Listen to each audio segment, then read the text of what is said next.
The average American pays hundreds of dollars a year in bank fees, and most of them have no idea it's happening. Not because they're careless, because the fees are designed to be invisible, small enough that you don't notice, frequent enough that they add up to billions.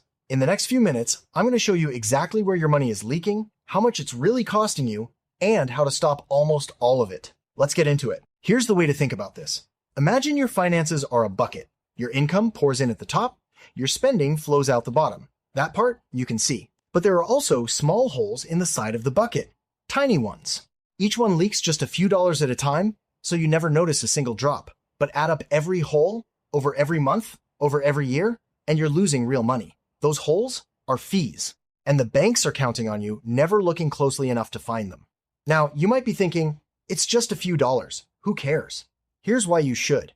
$100 a year in fees doesn't sound like much. But remember what we learned about compound interest. That same $100 invested every year for 30 years at 8% would grow to over $12,000. So those small fees aren't just costing you the fee. They're costing you everything that money could have become. That's the real price. Let's start with the most expensive one, the overdraft fee. Here's how it works. You spend more than what's in your account, even by $1. The bank covers it, then charges you a fee for the privilege, often around $35. Now think about that. You overdraft by $5 on a coffee, the bank charges you $35. That coffee just cost you $40. And if you make 3 small purchases before you notice, some banks charge you for each one. 3 fees, over $100. On a day, you were already short on money. And here's the part that stings. Overdraft fees hit the people who can least afford them.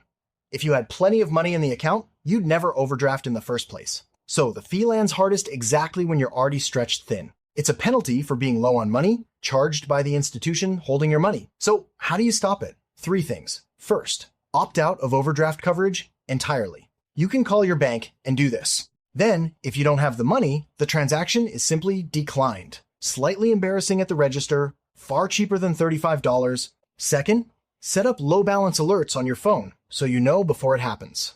Third, if your bank charges these fees regularly, switch. Many banks and credit unions have eliminated overdraft fees entirely to stay competitive. You are not stuck.